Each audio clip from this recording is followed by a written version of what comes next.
ከ3 ዓመታት ይሄ ክልሉ አውዳሚ በሆነ ሁኔታ እየፈራረሰ ካለ በኋላና በጣም ብዙዎች ህይወታቸውን ካጡ በኋላም ግን እዛው ላይ ቆሞ ካፈርኩ አይመልሰኝ ማለት በጣም የሚገርም ነገር ነው።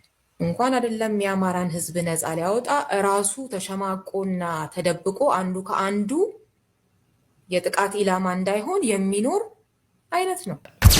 አሰገደን ያስያዘው እከሌ ነው የሚባል ውንጀላ እንዳለ እናውቃለን። በጣም በርካታ የእርስ በርስ ሽኩቻዎች እንዳሉ እናውቃለን። ስለዚህ ይህንን ወጥቶ ማስተባበል የሚደፍር ሰው የለም። ስለዚህ ሪዮት ልክ ነሽ። ፋኖ ከፌደራል መንግስት ጋር ግጭት ውስጥ የገባው ፕሪቶሪያ ተፈረመ ብሎ ነው። ምንም ጥያቄ የለውም። ይሄ በግልጽ የያዙት አቋም ያስቀመጠው ኢሳያስ ነው እና መንጥሮ የሚያስወጣው ኢሳያስ ነው ብለህ ነው። እሱ እውነት ነው፣ ምንም ጥርጥር የለውም። በቦታው የነበሩት አቶ ጌታቸው ረዳ ግን የኤርትራ ወታደር ፕሬዝዳንቱን ጠባቂ ነው እንጂ ደህና ሰራዊት አይደለም፣ ዞር ብለን አንዳች ነገር ብናደርገው የሚፈረካከስ ነው። ይሄንን ቡድን ነው አብይን እንዲህ ሊያደርግ ይችላል ብሎ የሚመጻደቀው። ሰላም ጤና ይስጥልን ውድ ቤተሰቦቻችን እንዴት አላችሁ? ዘኢትዮጵያ ቻናላችንን እየተከታተላችሁ ትገኛላችሁ። በወቅታዊ ፕሮግራማችን ተመልሰናል። አማሃ ደገፋ ነኝ። በዛሬው ፕሮግራማችን አንድ ሁለት ርዕሰ ጉዳዮችን እናነሳለን። ርዕዮት ዓለሙ ተመልሳ መታለች፣ የፋኖን ጉዳይ አንስታለች።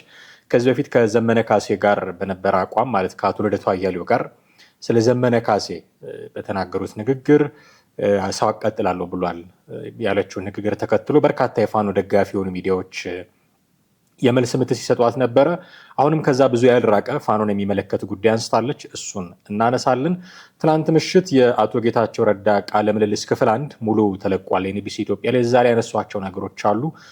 እነሱን ነገሮችም እያነሳሳን ቆይታ እናደርጋለን። እስከ ፕሮግራማችን ፍጻሜ ድረስ አብራችሁን ትቆዩ ዘንድ በአክብሮት ጋብዘናችኋል። አብራችሁን ስትቆዩ ቻናላችንን ሰብስክራይብ ማድረግ፣ የደውል ምልክቱን መጫን፣ ቪዲዮቻችንንም እንዲሁ ሼርና ላይክ ማድረጉን እንዳይዘነጉን እናስታውሶ እንወዳለን። እስከ ፕሮግራማችን ፍጻሜ ድረስ አብራችሁን ቆዩ። በቀጥታ ወደ ፕሮግራማችን እናልፋለን። ከኛ ጋር ሆኑ።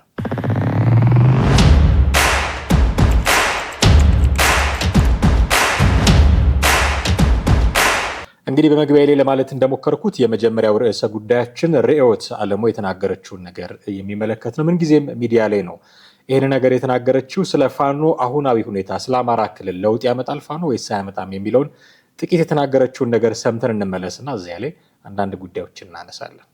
ከ3 ዓመታት ይሄ ክልሉ አውዳሚ በሆነ ሁኔታ እየፈራረሰ ካለ በኋላና በጣም ብዙዎች ህይወታቸውን ካጡ በኋላም ግን እዛው ላይ ቆሞ ካፈርኩ አይመልሰኝ ማለት በጣም የሚገርም ነገር ነው። እንኳን አይደለም የአማራን ህዝብ ነፃ ሊያወጣ ራሱ ተሸማቆና ተደብቆ አንዱ ከአንዱ የጥቃት ኢላማ እንዳይሆን የሚኖር አይነት ነው። እንደዚህ አይነቱ ኃይል ለአማራ ህዝብ የተሻለ ቀን ያመጣል ብሎ ማሰብ እኔ በምን አይነት ሂሳብ ቢሰላ እንደሆነ ትክክለኛ ትንተና የሚሆነው አይገባኝም። በዚህ አይነቱ አካሄድ በምንም አይነት መልኩ በእኔ መረዳት ባሉት መረጃዎች ለአማራ ህዝብ የተሻለ ቀን አይመጣም። አስከፊ ቀን የበለጠ እየሆነ ነው እንጂ የሚመጣው ምንም አይነት ሞራል አልባ የሆነ ሞራል የሚባል ነገር የሌለው አካል ሁሉ ነፍጥ ያነሳበትንና እንደፈለገ ወጥቶ ከሚናገረው ነገር ውስጥ እጅግ ሰቅጣጭ የሆኑ መሬት ላይ የሚተረጎሙ ነገሮችን፣ ችግር የሚያመጡ ነገሮችን እየተሰማ ጀግናዬ የሚል በበዛበት አይነት ሁኔታ ከሜስ በስተቀር የሚመጣ ድል አለ ከተባለ ይገርመኛል። እንግዲህ እንደሰማችኋት ርዕዮት ዓለሙ ስለ መግቢያ ላይ እንዳልኩት ፋኖ ምናልባት አሁን ካለው መንግስት የባሰ ስርዓት ሆኖ ላለመምጣቱ እርግጠኛ እንዳልሆነች ከዚህ በፊት ከአቶ ልደቱ አያሌው ጋር በነበራት ቆይታ ላይ መናገሯን እናስታውሳለን። ግልጽ የሆነ አቋቋሟን ነበር ያን ያስቀመጠችው እና በርካቶች በጣም ሲቃወሟት እኛ ለሷ ብለን ያልሆነው ነገር የለም በታሰረች ጊዜ እያሉ ድሮ ያደረጉላትን ነገር ሁሉ እንደ ፌቨር የሆነ ውለታ እንደሰሩላት አይነት ነገር እያወጡ በጣም ብዙ ነገሮች ለማለት ሲሞክሩ እንደነበረ እናስታውሳለን። አሁንም ግን ተመልሳ እነሱን የሚያስከፋ ነገር ነው የተናገረችው። አሁን እኔ እነሱ ይከፋቸው ላይ ከፋቸውም የሚለው አይደለም ጉዳይ፣ ግን እንደዛ በመናገራቸው ምክንያት ምናልባት ለስለስ ትላለች ብለው አስበው ከሆነ አይ ዶንት ቲንክ በዛው ልክ እንደውም የባሰ ነገር ስትናገር ነው የሰማናት። በአሁን ባለው የአማራ ፋኖ እንቅስቃሴ አማራ ክልል ውስጥ ለውጥ አይመጣም አትሆን እንደዛ ነው አቋማ በግልጽ እንደተናገረችው። ያሁን ሚስ ኮንቴክስት የምታደርጉት ንግግር አይደለም። በደንብ እንደሰማችሁት አማራ ክልል ውስጥ አሁን ባለው የፋኖ እንቅስቃሴ ለውጥ የሚመጣ ነገር አይደለም የሚል አቋማን ነው ስታራምድ ያለችው። እንደውም እንኳን አማራን ነፃ ሊያወጣ ቀርቶ እርስ በራሱ የሚዋጋ ነውና የሚሸሸግ አንዱ ከአንዱ ለማምለጥ የሚሸሸግ ኃይል ሆኗል የሚል ግምገማ ነው ያላት። ይህንን ግምገማ በአደባባይ ወጥቶ የለም ፋኖ እርስ በርሱ የሚዋጋ ድርጅት አይደለም ብሎ ለመናገር ድፍረት ያለው ሰው ካለ ወጥቶ ሊያነጋግራት ይችላል። እንዲህ የማለት ድፍረት ያለው ሰው ካለ ከሰሞኑ የተገደሉትን ተስፋዬ መካሻ የሚባሉትን ሰው እስክንድር ነጋ ነው ያስገደላቸው የሚሉ እና አሳየ ደርቤን የመሳሰሉ ሰዎች ጨምረው የለም ፋኖ እርስ በርሱ አይዋጋም ሊሉ ይደፍራሉ። አሁን መጥተው በአደባባይ አይ ርዕዮት ዓለሙ እንዲያደርገንላት እንዲህ ብሎ ከመጮህ በፊት እሱ ያለችውን ነገር በመረጃ በማስረጃ መሞገት የሚችል ሰው አለው። አሁን ያለችው ምንድነው? እንኳን አማራን ነፃ ሊያወጣ ይቀርና ፋኖ እርስ በራሱ የሚዋጋ ነው፣ የሚሸሸግ ነው፣ አንዱ ከአንዱ ለማምለጥ የሚሸሸግ ነው ያለችው። ይህንን ኖ የለም አይሆንም ብሎ መጥቶ ሊናገር የሚችል ሚዲያ ላይ የሚሰራ ራሱም እዛ የፋኖ አመራር ሲሆነ ሰው አለ ወይ? ወጥቶ በአደባባይ የሚናገር ሰው አለ ወይ? ኦኬ ይሄንን ቢናገሩ የሚመጣባቸው መልስ ሌላ ማስረጃ እንደሆነ ስለሚያውቁ ዝም እንደሚሉ ነው መገመተው። ምክንያቱም የፋኖ መሳፍንት ልጅ የተገደለው በዚህ ምክንያት ነው። ኬላን ይቆጣጠራሉ እናንተ አትቆጣጠሩም በሚል ውጊያ ጎንደር ውስጥ ብዙ ነፍስ እንደጠፋ እናውቃለን። አሰገደን ያስያዘው እከሌ ነው የሚባል ውንጀላ እንዳለ እናውቃለን። በጣም በርካታ የእርስ በርስ ሽኩቻዎች እንዳሉ እናውቃለን። ስለዚህ ይህንን ወጥቶ ማስተባበል የሚደፍር ሰው የለም። ስለዚህ ርዕዮት ልክ ነች ማለት ነው። በዚህ እንቅስቃሴያቸው እንኳን አማራን ነፃ ሊያወጡ ይቅርና በእርስ በርስ ጦርነት እያለቁ ያሉ ሰዎች ናቸው ነው የምትለው። አንድ እሱ ነው። ሁለተኛ ያለችው ምንድን ነው? እንዲህ አይነቱ ቡድን ለአማራ ሕዝብ የተሻለ ቀን አያመጣም። እኔ አሁን የአማራ ሕዝብ የተሻለ ቀን ያስፈልገዋል የሚለውን ዲና የሚያደርግ ሰው ያለ አልመሰለኝም። ጉዳዩ አማራ ብቻ አይደለም፣ የመላ ኢትዮጵያ ነው። የተሻለ ቀን ያስፈልገናል። ምንድን ነው የተሻለ ቀን? በማንነቱ የሚገደል ሰው አለ፣ እንዳይገደል የሚሆንበት ቀን። ንብረቱ ባለባሌ ሰዎች የሚወድምበት አካል አለ፣ እሱ የማይሆንበት ቀን። በኑሮ ውድነት እየተሰቃየ ያለ ህዝብ አለ፣ እሱን ነፃ የሚወጣበት ቀን። በአቅሙ መኖር የሚችልበት ሀገር እንዲኖሩ ያስፈልጋል። የተሻለ ቀን እንዲመጣ ያስፈልጋል። ኦኬ ወደ ኮንቴክስታችን እናምጣውና ጉዳዩን በአማራ ልክ ቀደን እነስፋው። የተሻለ ነገር ያስፈልገዋል ወይ? ኦፍኮርስ ያስፈልገዋል። በመላው ኢትዮጵያ የተበተነ አሁን ባለው የፖለቲካ ስሪት አማራ ተብሎ ሌብል የተደረገ አካል አለ። ብዙ ሊጨቃጨቁ ይችላሉ። አማራ አለ አማራ የለም እንደዚህ እያሉ የሚጨቃጨቁ ሰዎች አሉ። እኔ ጉንጭ አልፋ ክርክር ነው የምለው። አሁን ባለው የኢትዮጵያ ፖለቲካ ስሪት ውስጥ አማራ የሚባል ማንነት አለ፣ ወደድንም ጠላ ነው። አይ አማራ ማለት ክርስቲያን ነው፣ እኔ ክርስቲያን ነኝ፣ አንተ እስላም ነህ ለመባባል አንተ እስላም ነህ አማራ ነህ የሚባባሉ ብዙ ሰዎች እንዳሉ አጥቼው አይደለም። ግን አሁን ባለው የኢትዮጵያ ፖለቲካ ስሪት ውስጥ አማራ የሚባል ማንነት ፖለቲካል አይደንቲቲ አለ። ይሄንን ፖለቲካል አይደንቲቲ የተሸከመ ይሄንን አማራ የሚባል ማንነት የተሸከመ ሳይወድ ይሁን በግድም የተሰጠው ሊሆን ይችላል። በዛ ደረጃ እንነጋገር ከተባለ በግድም ተሰጥቶት ሊሆን ይችላል። ራሱን እንደ ኢትዮጵያኒስት ይቆጥር የነበረ ማህበረሰብ የለም። እንግዲህ ይሄ ህብረ ብሔራዊ የሆነውን እሳቤ የማይፈልጉ ሰዎች የለም በብሔር ተከፋፍልን ነው ሀገሪቷን የመሰረት ነው። ህገ መንግስቱ እንደዛ አይደለም የሚለው። እኛ ብሔር ብሔረሰቦች ወደን ፈቅደን አይደለም የሚለው። ከነዚህ ወዳጅ ፈቃጅ ብሔረሰቦች መካከል አንዱ አንተነህ ተብሎ መሬት ተሰጥቶት እና ፖለቲካል አይደንቲቲ ተሰጥቶት የተቀመጠ አማራ የሚባል ማንነት አለ። ልንክድ አንችልም ይሄንን።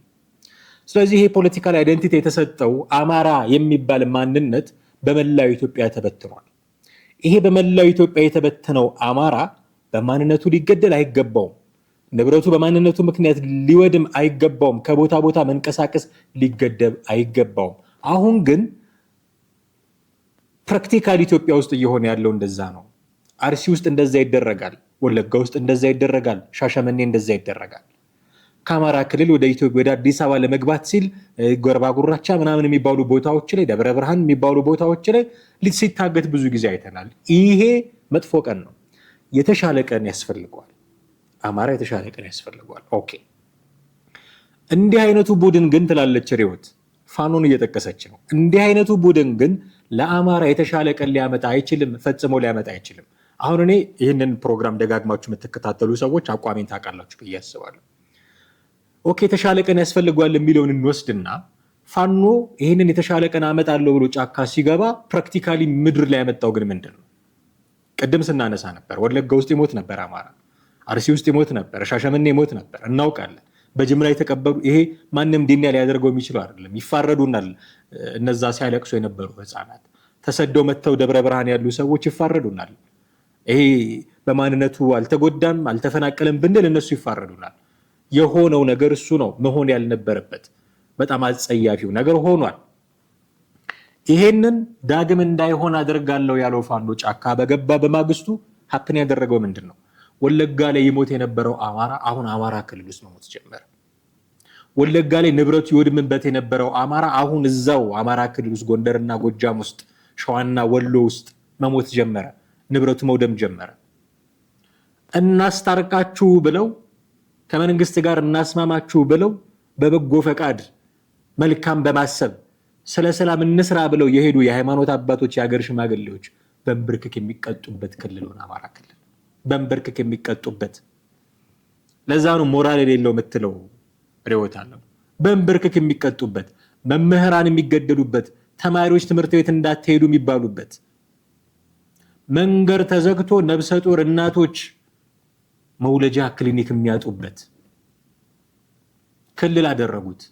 ስለዚህ በእንደዚህ አይነት ቡድን ለአማራ ህዝብ የተሻለ ቀን አይመጣም ብላ ብትል ተሳስታለች ወይ ርዕዮት ዓለም?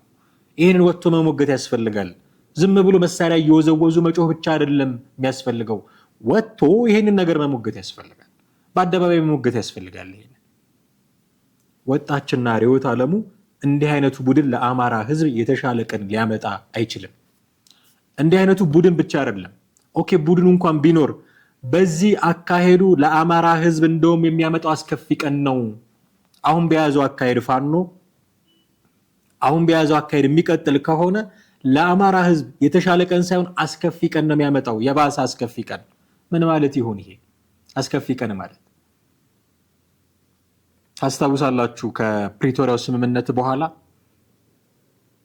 መርዶ ሲነገር ትግራይ ክልል ውስጥ ከአንድ ቤት 5 እና 6 መርዶ ይነገር ነበር። ጎረቤት ለጎረቤት አንዱ ለአንዱ ለቅሶ መድረስ የሚችልበት ሁኔታ አልነበረም። ኦልሞስት በጠቅላላ በሚባል ደረጃ አንድ መንደር ሙሉ ልጆቻቸው ተሰውተውባቸው ሞተው ተገድለውባቸው፣ ደግሞ የሚገደሉት በመከላከያ ጦር ብቻ አልነበረም። አሁን ዘርግፈውታል። አቶ ጌታቸው ረዳ የትላንትናውን ቃለ ምልልስ ቁጭ ብላችሁ ይዩት። የ16 የ17 የ18 የ19 ዓመት ልጆች ውጊያ አንፈልግም ብለው ሸሽተው ወደኋላ ሲመለሱ ጀነራሎች ያስረሽኗቸው ነበረ። ተናገሩ አቶ ጌታቸው ረዳ። መተን ሰማን፣ አዲስ አበባ መተን መንግስት ቀርቶ ያስቀመጠውን የስልክ ንግግራቸውን ሰማን፣ ግደሏቸው ሲባል። እንዲህ አይነት አስከፊ ሁኔታ ነው ያለፈው ትግራይ ክልል ውስጥ። ስለዚህ አስከፊ ቀን ፋኖ የአማራ ህዝብ ላይ ሊያመጣ ይችላል ሲባል እንዲህ አይነቱንም ቀን ነው። ሰሞኑን የተደረጉትን ህዝባዊ ስብሰባዎች ቁጭ ብላችሁ ስራዬ ብላችሁ እዩ። ስራዬ ብላችሁ እዩ። ሚስት የባሏን ሞት በአደባባይ ስትናገር ነበረ። እነማን እንደረሸኗቸው ባስተማሯት ልጅ ምክንያት መምህራን ሲገደሉ እንደነበረ አይተናል። ምን አይነት ቀውስ ውስጥ እየገቡ እንደሆነ። የሚዘረፉትማ ቀላል አይደለም። በአንድ ቀን 2 ሚሊዮን ብር የሚሰበስብ ፋኖ በኬላ በምን እያለ ገበሬውን እያስገደደ ግብር መሰል ነገር እየሰበሰበ እንዲህ እያደረጉ አስከፊ ቀን እያመጡ ነው። እንኳን የተሻለ ቀን ሊያመጡ ነው የምትለው? አያደለሽም ካላችሁ ወጣችሁ ሞግቷት። እኔ ይሄንን አያደርግም ፋኖ ብዬ ልከራከርበት የምችልበት ምንም መሰረት የለኝም። ከርዕዮት ጋር ምንም መሰረት የለኝም። ምን ሰማው ምናየው ነገር ሁሉ እሱ ነው። አንደራደርም ብለው በአደባባይ የሚናገሩ ሰዎች ናቸው። ድርድር ሰላም እንደሚያመጣ እኮ ያውቃሉ፣ ግን አይፈልጉትም። ለእነዚህ ሰዎች ድርድር ሰላም ያመጣል ብሎ መናገር ከንቱ ልፍለፋ ነው የሚሆነው።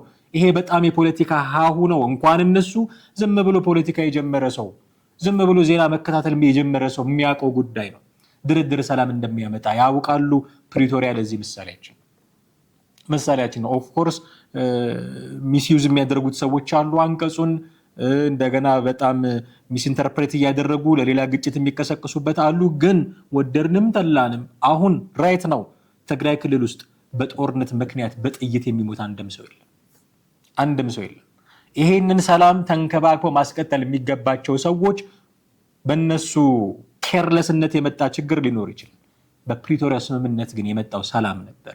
የተዘጉ መንገዶች ተከፍተው፣ የተዘጉ መሰረተ ልማቶች ተከፍተው፣ ስልክ፣ መብራት፣ ውሃ፣ ባንክ ተከፍተው ያየነው በፕሪቶሪያ ስምምነት ምክንያት፣ በድርድር ምክንያት። አሁን አማራ ክልል ውስጥ በድርድር ምክንያት የተሻለ ነገር ሊመጣ እንደሚችል ፕሪቶሪያ ማሳያ ነው ብላችሁ ስትነግሯቸው ከብድ ጋር አንደራደርም ነው የሚሏችሁ። አንደራደርም ነው የሚሉት። ስለዚህ የከፋ ቀን ነው የሚያቆዩት። በጦርነት የሚመጣ ሰላም ካለ ይገርመኛል። እኔ በፍጹም በጦርነት የሚመጣ ዘላቂ ሰላም የለም። በጦርነት አሸንፈ ሰላም ብታመጣ ቂም ነው የምታቆየው። ጉልበቱ የጠነከረ ጊዜ መጥቶ ደግሞ የሚወጋ ሰው ነው የምታቆየው። ጠላት ነው የምታቆየው። በይደር የምታቆየው ውጊያ ነው። በድርድር ግን ሲሆን በውጊያ ማሳካት የምትፈልገውን በሙሉ ላይሆን ይችላል። ዋና ዋና ጉዳዮቼ ግን እነዚህ ናቸው ብለህ ጠረጴዛ ላይ አስቀምጠህ ትደራደራለህ፣ ሰላም ታመጣለህ። አሁን በያዘው አካሄድ ግን ፋኖ አስከፊ ቀን ነው የሚያመጣው ለአማራ ክልል እያለች ነው ርዕዮት ዓለሙ። ከዛ ምን አለች? ምንም አይነት ሞራል የሌለው ቡድን ነው። እንግዲህ ይህንን ወጥቶ መናገር ነው። አስረስ ማረዳምጤ ስለ መምህራኑ የተናገረው ነገር ተቀርቶ ተቀምጧል። ማህበራዊ ሚዲያው ላይ አለ። ሰርች ማድረግ ብቻ ነው፣ መስማት ነው የሚፈልገው። ምን ብሎ ትዕዛዝ እንደሰጠ። ሞራል አለው ይሄ ቡድን? ሞራል አለው ወይ? እነዛን አባቶች በንብርክክ ያስኬደ ቡድን ሞራል አለው ወይ? የሃይማኖት አባቶች ናቸው ብሎ ሳያፍር እግዚአብሔርን የማይፈራ ሰውንም የማያፍር ይላል። እንደዚህ አይነቱ ሰው መስቀል የጨበጡ ቆብ የደፉ ሼኪዎችን፣ የሃይማኖት አባቶችን፣ ቀሳውስትን በንብርክክ ያስኬደ የሀገር ሽማግሌዎችን፣ የሽበት ዘውድ የደፉ የሀገር ሽማግሌዎችን በንብርክክ ያስኬደ ቡድን ሞራል አለው? ይሄ ቡድን ሞራል አለው ወይ? ፋኖ የሆነው ጓደኛዬን ንብረት አልሰጥም አለ ብሎ አባትየውን በአደባባይ በቪዲዮ እየቀረጸ በጥይት ደብድቦ የገደለ ቡድን ሞራል አለው ወይ? ህፃናት አግቶ በሚሊዮን የሚቆጠር ገንዘብ ከወላጆች የጠየቀ ቡድን ሞራል አለው ወይ? ይሄ ቡድን ሞራል አለው ወይ?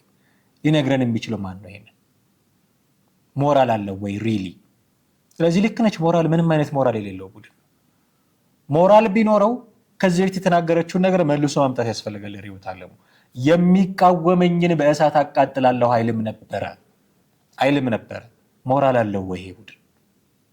ስለዚህ ይህንን ወጥቶ መሞገት ያስፈልጋል። አዎ ሞራል አለው ካላችሁ ማሳያዎቻችሁ መደርደር ነው።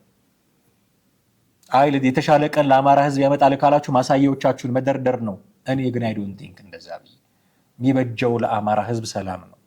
የሚበጀው በድርድርም ይሁን በምንም ሰላም አምጥቶ እፎ የሚልበትን መንገድ ማመቻቸት ነው። ያንን ማድረግ ያልቻለ ቡድን ለአማራ የተሻለ ቀን አያመጣም እያለች ነው። ያመጣል ካላችሁ ወጥታችሁ ሞግቷት። ወደሚቀጥለው ፕሮግራማችን እንለፍ።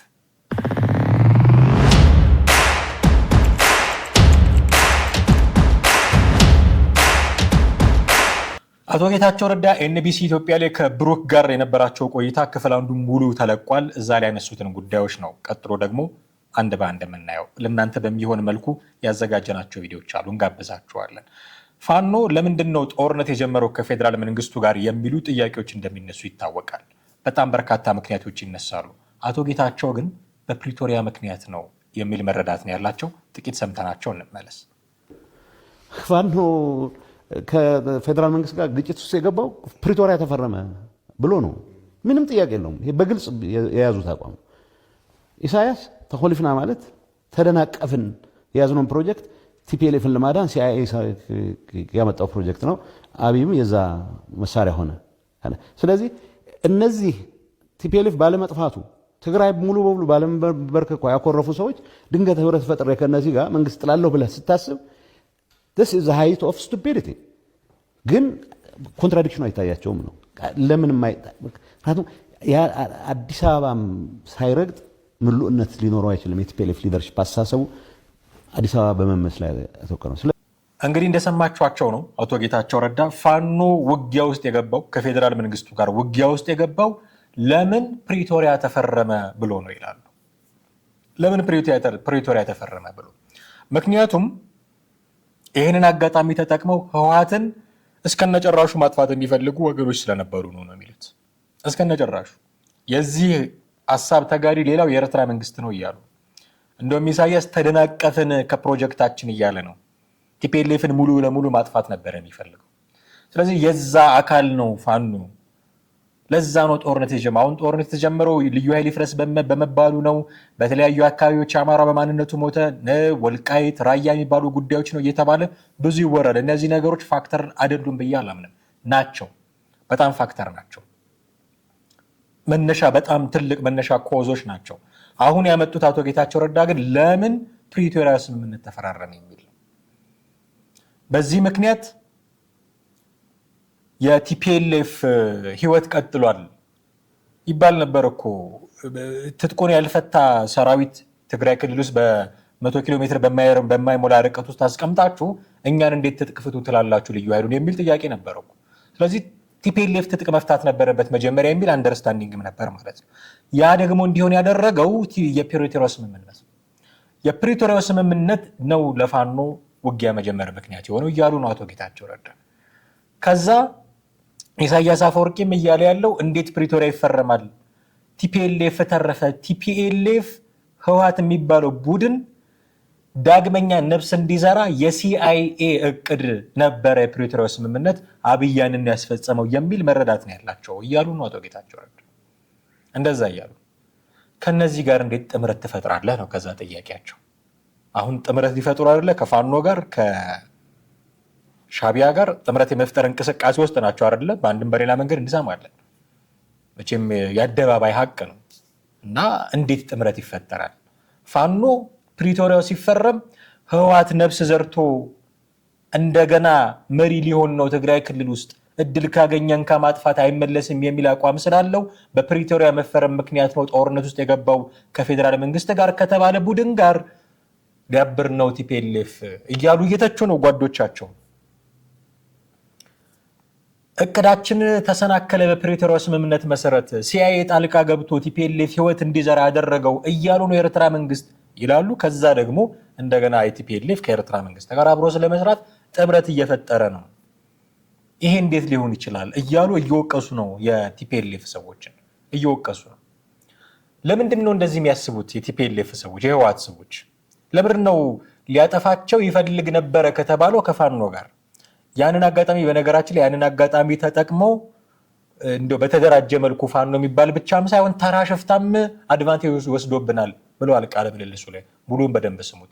አንድ ተራ ሽፍታ 20 ሰው ሰብስቦ ገብቶ አድቫንቴጅ ወስዶብናል፣ የሚፈልገውን ነገር ፈጽሞብናል እያሉ ነው። ባጠናነው ጥናት አሉ ትግራይ ክልል ውስጥ ባጠናነው ጥናት ከደረሰው ዲዛስተሩ 76 በመቶውን ያደረሰው የኤርትራ መንግስት ነው፣ የኤርትራ ወታደሮች ናቸው። እንደውም አንድ ቦታ ላይ አሉ መከላከያ የማይደርስበት ቦታ የኤርትራ ወታደሮችን አገኘናል እና በደንብ አሸናቸዋል። ከዛ አንዱ ወታደር ኪሱ ሲፈተሽ ሲሪንጅ ነበረው የወሊድ መከላከያ። ስለዚህ ኢንቴንሽናሊ ሬፕ የማድረግ እቅድ ይዘው ገብተው ነበር የኤርትራ ወታደሮች። ስለዚህ ሲስተሚክ የሆነ ስራ ለመስራት ገብተው ነበረ ትግራይ ክልል ውስጥ እነዚህ ሰዎች። ኦኬ ምን ስትሆን ነው አሁን ከኤርትራ ጋር የምትተባበረው የሚል ጥያቄ ነው የሚያነሱት አቶ ጌታቸው ረዳ። ምን ሲደረግ ነው የምትተባበረው? ሲስተማቲካሊ ሊያጠፋ ከሰራ ቡድን ጋር በጣም ደጋግመው ሲናገሩ የነበሩት ነገር ጠቅላይ ሚኒስትሩ ሬድዋን ሁሴንን ልኮ እኔ ጋር እንደውም 10 ቀን ተቀምጧል አሉ ሬድዋን ሁሴን። ጦርነት መጀመር የለብንም፣ ጦርነት ከጀመርን አድቫንቴጅ ይወስዳል የኤርትራ መንግስት። ስለዚህ አንዳች የጋራ ስምምነት ፈጥረን አብረን መስራት ነው ያለብን ብሎን ነበረ። ትክክለኛ ግምገማ ነው። እኛ ግን አልሰማንም። ያ በመሆኑ ምክንያት ነው የተፈጠረው አሉ። ለምንድን ነው መተባበር ያስፈለጋቸው? አሁን እንደዛ ካደረጋቸው ጄኖሳይድ ፈጽሞብናል ብለው ከሚያሙት ከሚወነጅሉት አካል ጋር ሂሳብ እናወራረድብሃለን ካሉት ከፋኖ ጋር አብሮ መስራት የፈለጉት ለምንድን ነው? አስተሳሰባቸው ወደ አዲስ አበባ መመለስ ብቻ ስለሆነ ነው ያሉት አቶ ጌታቸው ረዳ። ወደ አዲስ አበባ መመለስ ብቻ። በቃ ወደ አዲስ አበባ የሆነ ነገር ሲባል አዲስ አበባ፣ የሆነ ነገር ሲባል አዲስ አበባ። ትክክለኛው የአቶ ጌታቸው ግምገማ ወደ አዲስ አበባ መመለስ አንችልም፣ ምክንያት ህዝብ ጠልቶናል። በሰራኖም ባልሰራኖም ጥፋት ህዝብ ጠልቶናል፣ ተቀባይነት አናገኝም። ወደ አዲስ አበባ መመለስ የሚባለው የተሳሳተ ትንተና ነው ብለው እቅጩን አስቀምጠውታል። ሰዎቹ ግን የሚፈልጉት በቃ ወደ አዲስ አበባ መመለስ፣ የሆነ ነገር ጭንቅላታቸው ውስጥ የሚመጣው አዲስ አበባ መመለስ ብቻ፣ በቃ እንደዛ ብቻ ነው የሚያስቡት። እና አንድ ጥያቄ ተጠየቁ አቶ ጌታቸው ረዳ ጥቅምት 24 2013 ነው 2012 ወይስ 13 ጦርነቱ ሲጀመር የት ነበርክ ብሎ ጠየቃቸው ብሩክ፣ ጋዜጠኛ ብሩክ። የመለሱትን መልስ እንስማ ጥቂት። ጥቅምት 24 የት ነበርክ አንተ? ጥቅምት 24 ልደት ነገር አይ ዶንት ኖ የሆነ ጓደኛችን በርዝዴይ ነበር ተብሎ እዛ ነበርኩና ተጠራሁ። ወደ ቤት መግባት አለብህ ምናምን ተባልኩ። በአስቸኳይ ወደ ቤት መግባት አለብህ ብሎ አለም ደወለልኝ። እዛ ቤት መጥቶ አይ አንዳንድ እንቅስቃሴዎች ስላሉ ቤት ብትሆን ይችላል። ሰው እኔና ጌታቸው ምንም ክሉ አልነበረን። ጌታቸው አሰፋም አያውቅም ማለት ሰው ቤት እኔና እሱ ያው ወደነ ያለን ተኩስ ተጀመረ ማለት ነው። ሰው የነበርኩበት ቦታ ከአንድ ልደት ተጠርቼ እኔና ጌታቸው እኔ ብቻ ነኝ የማገኘው ጌታቸው ዩዥዋሊ ያው በህግ ይፈልጋል ስለሚባል ለሌሎችም ይፈሩ ነበር እሱን ማስጠጋት። አይ ዶንት ኖ ኮንትራዲክሽናቸው ራሱ ያስቃል። ቢሮ እንዳይመጣ ስብሰባ እንዳይገኝ ፌደራል አስረክብ ይለኛል ይላል። ግን ብዙም አይወደውም እንዲሳተፍ ማይፈልግ ነበር። ለማንኛውም እኔ እሱንም ጠራው። ቤታችን ተቀምጠን ያለ ያው ተወስ ተነሳ ደረስት አዘይ ሳይሲስ ሪዝን አልነገሩም። ቤት ግባ በጊዜ ግባ አንዳንድ እንቅስቃሴዎች ስላሉ ዛሬ ተዋልክ ገባው። ሶ ኢንፌክት ባለመግባቴ ኋላ ታደሰ ነው እንዳው ኢንሲስት አድርጎ ሴንትራል ኮማንድ ውስጥ መግባት አለበት። ምክንያቱም ያወጡት መግለጫ አስቂ ነው። መከላከያና ሰሜን ዝናኛ ሆነን የሆነ ነገር አደረግን ነው የሚለው። እኔ በሆነ እሱን ስህተት አልፈጸምም ነበር። ትንሽ አትሊስት ፓለተብል የሆነ ሰው የሚገዛው ስቶሪ ሰራ ነበር ማለት ትንሽ ሪሌቲቭሊ ከኮሙኒኬሽን ጋር ቀራረባ ነው ሪሌቲቭሊ። ግን ሰው እንደዛ ሆነ ማለት ስትራጂክ የሆነው ከዛ በኋላ ዳውን ሂል ጉዞ ነው። ልደት እያከበርኩ ነበር አሉ አቶ ጌታቸው ረዳ። ያን ጓደኛዬ ልደት እያከበርኩኝ ወደ ቤት ግባ ተባልኩኝ እና ምናቀው ነገር የለም አሉ ሁለቱ ጌታቸው ረዳና ጌታቸው አሰፋ። ምናቀው ነገር አልነበረም፣ ምንም መረጃ አልነበረንም፣ ምን እንደሚደረግ ሁሉ መረጃ አልነበረንም የሚል ምላሽ ነው የሰጡት አቶ ጌታቸው ረዳ። ምንም መረጃ አልነበረንም። እንደውም ስለ ጌታቸው አሰፋ ሲናገሩ እዚህ ቃለ ምልልስ ላይ እነ ደብረጽዮን አብሯቸው እንዲታይ አይፈልጉም ነበር አብሯቸው እንዲታይ። ምክንያቱም ጌታቸው አሰፋ የሚባል ስም ኢትዮጵያ ውስጥ የሆነ የሆረር ስም ነው እንደምታውቁት። ፊቱ የማይታወቅ ተክለ ቁመናው የማይታወቅ ስሙ ብቻ ጌታቸው አሰፋ የደህንነት ቢሮ ኃላፊ ተብሎ ከሆኑ ወንጀሎች ጀርባ ያለው እሱ ነው። የደህንነት ሰው ነው። የሆነ እናንተን የሚከታተል መስታወቱ ጥቁር የሆነ ጥይት የማይበሳው መኪና ከታየ ጌታቸው አሰፋ የላከው ነው የሚባለው እንደምታውቁት። ሃይላንድም ካንጠለጠልባችሁ የሆነ ፖሊስ እግራችሁን ገልብጦ ፌላላም ከገረፋችሁ የአቶ ጌታቸው አሰፋ እጅ አለበት ነው የሚባለው። በጣም የሚያስፈራ ስም ነው ኢትዮጵያ ውስጥ። በብዙ ወንጀሎች እጁ የተነከረበት ስም ነው። በቃ እንደዛ ነው የምናውቀው፣ የሆረር ስም ነው። ብዙ ኢትዮጵያውያን እንደዛ ነው የሚረዱት የጌታቸው አሰፋን ስም። እና የፌዴራል መንግስቱ ስለሚፈልገው ከኛ ጋር መታየቱ አግባብ አይደለም፣ አሳልፋችሁ ስጡ እንባላለን ብለው ስለሚፈሩ እንዲታይ አይፈልግም። ደብረጽዮንም ሌላም ሰው አብሯቸው እንዲታይ አይፈልጉም። እኔ ግን እቀርበው ነበር አለ ጌታቸው ረዳ። እቀርበው ነበር እና ጦርነቱ ሲጀመር ምንም የምናውቀው ነገር አልነበር። እንደውም በኋላ ሴንትራል ኮማንድ ውስጥ ሁሉ እንደገባ የሆነው በታደሰ አማካኝነት ነው እንጂ ሊያስገቡኝም አልፈለጉም ነበር። ከዛ በኋላ ነው ኢንሲስት አድርጎ ታደሰ ነው የገባሁት። ቢነግሩኝ ኖሮ ያንን አይነት መግለጫ እናውጣም ነበረ። ከሰሜን ዕዝ ጋር ሆነን መከላከያን መታን የሚል የእናቶ ሴኮቱር ያወጡት በ15 ደቂቃ ነው ኦፕሬሽን እንደዚህ ያደረግን የሚል አትሊስት ሰው ሊገዛው የሚችል ስቶሪ መፍጠር እንችል ነበረ። ሪሌቲቭሊ እኔ የኮሚኒኬሽን ሰው ነኝ ሲሉ ነበር ሲሰሩ የነበረው። እሱን ነው በፌዴራል መንግስት ባለስልጣን ሆነው ስቴት ሚኒስትር ነበሩ እንደምታውቁ። እና ልደት ላይ ነበርኩኝ አሉ። ከልደት ላይ ተነስተው ቤታቸው ገብተው ነው ያ ኦፕሬሽን የተደረገው። ይሄ ማለት ምን ማለት ነው? ጉዳዩን የሚያውቁት በጣም ጥቂት ሰዎች ብቻ ነበሩ ማለት ነው። በአቶ ጌታቸው ረዳ ደረጃ እንግዲህ አሁን ከፌዴራል መንግስቱ ከለቀቁ በኋላ መቀሌ ከገቡ በኋላ የህወሓት ጽህፈት ቤት ኃላፊ ነው የነበሩት። ከሳቸው በጣም ትልቅ ቦታ ነው የህወሓት ጽህፈት ቤት ኃላፊ ማለት ነው። እነ ደብረጽዮን ናቸው ሊኖሩት የሚችሉት። ከዛ በኋላ ጥቂት ሰዎች ናቸው ማለት ነው ያንን ኦፕሬሽን የሚያውቁት። እና የዛ ኦፕሬሽን ቀን ልደት እያከበሩ ነበር አቶ ጌታቸው ረዳ ልደት እያከበሩ ነበር። አቶ ጌታቸው አሰፋና እሳቸው የሆነ ቤት እንዲገቡ ተደረገ። አለም ገብረዋህድ ምናምን ናቸው የደወሉልኝ አሉ ካልተሳሳትኩኝ። ከዛ የሚያደርጉትን ነገር አደረጉ። በዚህ ሁኔታ ነው ጦርነቱ የተጀመረው። ሌሎች ጉዳዮችንም አንስተዋል አቶ ጌታቸው ረዳ። ምናልባት ጥቂት ረፍት አድርገን ስንመለስ ሌሎቹን ጉዳዮችንም ደግሞ እንዲሁ አብረን እናነሳለን። ውድ ቤተሰቦቻችን አሁንም አብራችሁን ቆዩ። ቻናላችንን ሰብስክራይብ እያደረጋችሁ የደውል ምልክቱንም እየተጫናችሁ ከእኛ ጋር ትቆዩ ዘንድ የአክብሮት ግብዣችን ነው። ረፍት አድርገን እንመለሳለን።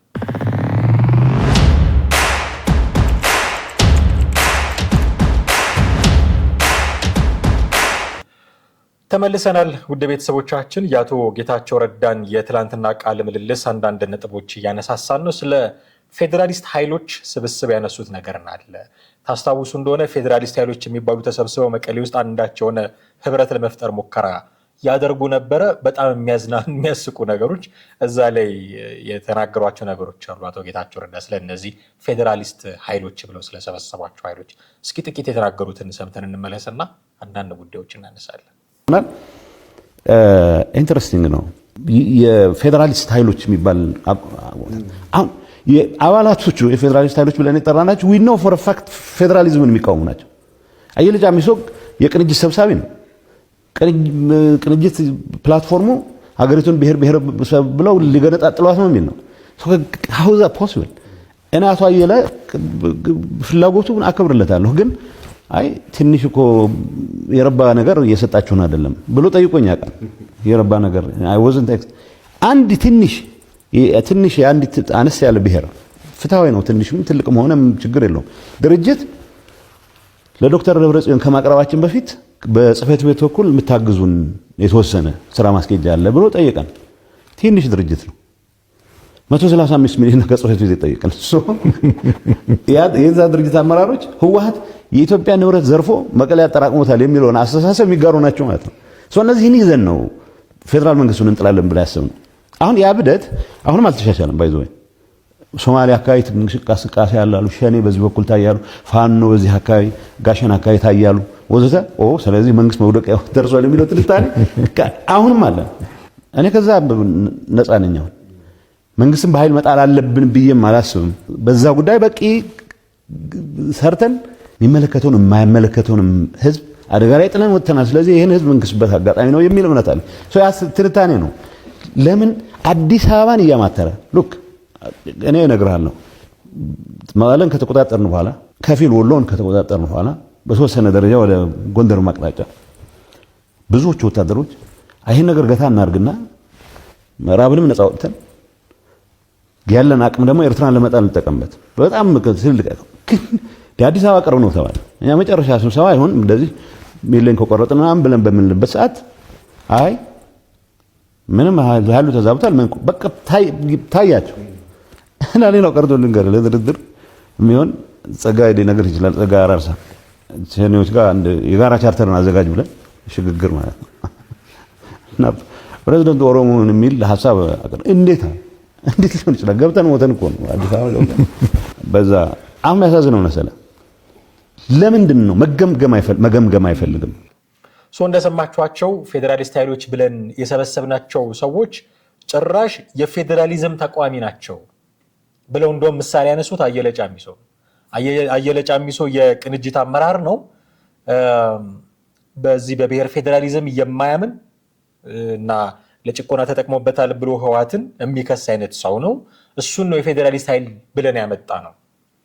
እንደዛ ብሎ ማምጣቱ እኮ አልበቃም። አሁን በአይዲዮሎጂ የማይስማማህን ሰው፣ በብሔር ፌዴራሊዝም የማያምንን ሰው፣ የሆነ የሲቪክ ፖለቲካን የሚያቀነቅንን ሰው አምጥተህ የፌዴራሊስት ኃይሎች አባል ነው ብለህ የሆነ ማስቀመጥህ እንዳለ ሆኖ እሱ ሳይበቃ እንደገና ገንዘብ የሚጠይቁ ሰዎች ናቸው ደግሞ እነዚህ። በበቂ ሁኔታ እኮ እንደውም አልረዳችሁንም፣ እንደው በቂ ገንዘብ እየሰጣችሁን አይደለም ይላሉ አሉ አቶ አየለ ጫሚሶ። አቶ ጌታቸው ረዳ ናቸው የተናገሩት። በትላንትናው ቃለ ምልልስ ላይ እንደዚህ ብሎ የተናገረው ጌታቸው ረዳ። በቂ ገንዘብ እኮ አልሰጣቸውም። ይሄ የምንሰማው የነበረው ሀሜት ሁሉ ልክ ነበረ ማለት ነው። ገና አዲስ አበባ ያለ ቲፒኤልኤፍ ኢቭን በቃ በአምሳሉ የፈጠረው ፓርቲ ነው ያየለ ጫሚሶ ቅንጅት ይባል ነበር አይደል? እሱ ነገር እውነት መሆኑን ከሞላ ጎደል ያረጋግጡልን ይመስለኛል። በቃ የሆነ ማህተም ኪሳቸው ውስጥ ይዘው ይዞራሉ። ባልደረባዬ ቴዲ ካሳ የሚናገረው ነገር ነበር። እንደውም እዚህ ፒያሳ አካባቢ ኦፊስ ተሰጥቷቸው ከፍለው ግማሹን ግሮሰሪ አድርገው አከራይተው ገንዘብ እየበሉ ይኖሩ ነበር ይለኝ ነበረ። እና አየለ ጫሚሶ ያንን ነገር ነው በቃ ያረጋገጡልኝ። ገንዘብ ይሰጣቸዋል፣ የሆነ ነገር ይፈልጋሉ። በቃ እኛ ሀገር መች እንደሆነ ደህና ተቋሚ ፓርቲ የሚወጣልን አላውቅም። እንዲህ አይነት ተቋሚ ፓርቲዎች ናቸው ያሉት። ደህና ተቋሚ ፓርቲ እኔ ኢትዮጵያ ውስጥ እንደውም ህወሓት አከሸፈው ብዬ ነው ማምነው። ደህና ተቋሚ ፓርቲ የሚኖርበትን እድል ያከሸፈ ይመስለኛል። ምክንያቱም አቅም ያለው የገንዘብ አቅም ያለው ከሞላ ጎደል ተገዳዳሪ የሆነ ኮንስቲትዩዌንሲ ያለው እና መንግስትን ማስጨነቅ የሚችል ተቃዋሚ ፓርቲ መሆን ይችል ነበረ፣ ይነስም ይብዛም። ያንን እድል ነው ያመከነው። ሁሌ መሪ መሆን አለብኝ በሚል መታበይ፣ ሁሌ አዲስ አበባ መቀመጥ ያለብኝ እኔ ብቻ ነኝ በሚል መታበይ አመከነው እንጂ ደህና ተቃዋሚ እናገኝ ነበር ብዬ አስባለሁ። መንግስት ምን ያመጣብኝ ይሆን ብሎ ሊፈራው የሚችል ገንዘብ ያለው ደህና አቅም ያለው ተቃዋሚ ይሆን ነበር። ሌሎቹ ምንም የረባ ነገር እንኳን የሌላቸው ናቸው። ሀሳብ አለን ይላሉ። ሀሳባቸውን እንዴት አድርገው መሬት ላይ ማውረድ እንደሚችሉ፣ እንዴት አድርገው ሀብት ማሰባሰብ እንደሚችሉ፣ እንዴት አድርገው መንግስትን በሚገባ መቃወም መቀናቀን እንደሚችሉ ብዙም አይዲያ ያላቸው አልመሰለኝ እና በጣም ጠንካራ ፖለቲካ ፓርቲ የለም። አየለ ጫሚሶ የዛ ነጸብራቅ ነው። ገንዘብ ባለበት ቦታ እየለቃቀሙ የሚኖሩ ሰዎች ናቸው። እኔ አይደለም ያልኩት፣ ያው አቶ ጌታቸው ረዳ ያሉት። ከዛ ሌላ ደግሞ እንደዚሁ የብሔሩን ስም አልጠቀሱም። የአንድ ትንሽ ድርጅት አመራሮች መጡና ስራ ማስኬጃ እንፈልጋለን፣ ጉዳያችንን ደብረጽዮን ጋር ከማድረሳችን በፊት እንግዲህ የህወሓት ጽህፈት ቤት ኃላፊ ነበረ አቶ ጌታቸው ረዳ፣ እሱ ጋር መጥተው ነው ጉዳያችንን ይዘን ከመሄዳችን በፊት የፌዴራሊስት ኃይሎች ተብለው ከተሰበሰቡት ውስጥ አንዱ ነው። ደብረጽዮን ጋር ከመግባታችን በፊት ጉዳይ ማስፈጸሚያ የሚሆን የስራ ማስኬጃ የሚሆን 135 ሚሊዮን ብር ጠየቁ እና ሳቁ። ያስቃል። ጌታቸውም ብሩክም አብረው ነው የሳቁ። በጣም ነው የሚያስቀው። ስራ ማስኬጃ 135 ሚሊዮን ብር የጠየቀ ምንድን ነው ፓርቲ የሆነ ብሔር ፓርቲ እና ፌዴራሊስት ኃይሎች ተብሎ ከህወሓት ጋር አብሮ ሊሰራ ያለ ፓርቲ እንዴት ነው ይሄን አሁን ፓርቲ ብሎ መቀበል የሚቻለው? 135 ሚሊዮን ብር። ከዛ ምን አሉ አቶ ጌታቸው ረዳ? ህወሓት የኢትዮጵያን ገንዘብ ዘርፎ መቀሌ ገብቷል የሚለውን ትርክት ያመኑ ሰዎች ናቸው ብለዋል። እና 135 ሚሊዮን ብር ጠየቁ። በቃ ፓርቲ የለንም ኢትዮጵያ ውስጥ የምንለው ከዚህም የተነሳ ነው። ይሄንን ጉዳይ አሁንም ደግሞ አልተዉትም። ይሄ ፌዴራሊስት ኃይሎች ብለው ሰብስበው የነበሩትን ጉዳይ አሁን ደግሞ በሌላ መልኩ ሊተገብሩት ይፈልጋሉ። ከፋኖና ከኦሮሞ ነጻነት ሰራዊት ጋር ሆነው ይፈልጉታል እሱን እና ፋኖ የሆነ ነገር አደረገ ሲባል የኦሮሞ ነጻነት ሰራዊት የሆነ ቦታ የሆነ ነገር አደረገ ሲባል በቃ መንግስት ሊወድቅ ነው፣ ስለዚህ እንሰባስባቸውና አብረን እንግባ የሚል ሜንታሊቲ ያላቸው አሁንም አይምሯቸው ከአዲስ አበባ ሊወጣ አልቻለም። አዲስ አበባ ገብቶ አንዳች ነገር የማድረግ ህልም ነው ያላቸው እነዚህ ሰዎች እያሉ ነው አቶ ጌታቸው ረዳ። የሆነ ቦታ ላይ እንደውም አሉ አቶ ጌታቸው ረዳ ሲናገሩ ጦርነቱን ገታ እናድርገው። ኦኬ፣ በዚህ በራያ በኩል እንደምታውቁት ወሎ ድረስ መጥተው ነበረ። ከዛ እንደምንም እነሱ ምዕራብ ትግራይ የሚሉትን ወልቃይትን ነፃ እናውጣና እነሱ በሚሉት ቃል ልጠቀም ብዬ ነው። ነፃ መውጣት አለማውጣት ከማን ነፃ እንደሚወጡት አላውቅም፣ ግን ያሉትን ኮት ላድርግ ብዬ ነው። ምዕራብ ትግራይ ነፃ እናውጣና ጦርነቱን ገታ አድርገን ኤርትራ ላይ እንዝመት የሚል አቅጣጫ አስቀምጠን ነበር አሉ። ኤርትራ ላይ እንዝመት የሚል አቅጣጫ አስቀምጠን ነበር። የኤርትራ መንግስት ህወሓት እንዲህ አስመራ ገብቼ ልፈነግለው እችለዋለሁ ብሎ የሚንቀው ጦር ነበር የነበረው። የሚንቀው ጦር ነው የነበረው። እንደውም ቀላል ነበረ ወደዛ መሄድ፣ አስመራን መያዝ በጣም ቀላል ነበረ ነው ያሉት። ቃል በቃል ነው የተናገሩት አቶ ጌታቸው ረዳ። ስሙት ቃለ ምልልሱን። ወደ አስመራ ዞሮ እሱን መያዝ፣ አስመራን መያዝ፣ የኢሳያስን መንግስት ማስወገድ በጣም ቀላል ነበረ ነው ያሉት። እና ገታ አድርገን ወደዛ እንመለስ የሚለው ትንተናቸው የሚለው ግምገማቸው የኤርትራ መንግስት ወታደሮች ያላቸውን አቅም እንዴት እንደናቆት ነው የሚያሳዩ። ይሄ የተናቀውን አቅም አንዳንዶች አሁን ይመጡና ስቱዲዮ ውስጥ ቁጭ ብለው አብይ አህመድን 4 ኪሎ ያስቀመጠው እሱ ነው የሚያነሳው እሱ ነው ብለው ሲደሰኩሩ ትሰማቸዋላችሁ። እኔ ያልኩት አይደለም። ስታሊን አንድ ስቱዲዮ ውስጥ ቁጭ ብሎ ውጭ ሀገር ቁጭ ብሎ የሚዘባረቀው እሱ ነው። ስሙትና እንመለስ ትንሽ።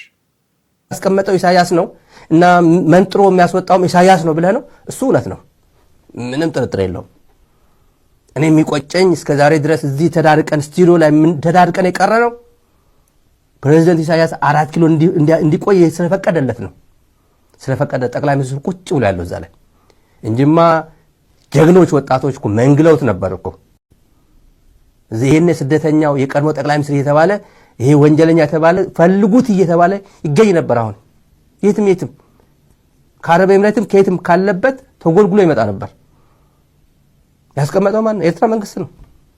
መጨረሻ ላይ ለሱም ስጋት የሆነበት እንደዚህ ስጋት የተዳረቀበት እኔ ወረርኩ መጣው በሚለው አይመጣም ሙትቻ ነው እንጂ ቢያንስ እንደዚህ ማለቱ ራሱ የኤርትራ ቁጥር በየአመቱ ወልደዋለሁ እያለ የሚቀልድበት ህዝብ መፈጠሩ ውርደት ነው።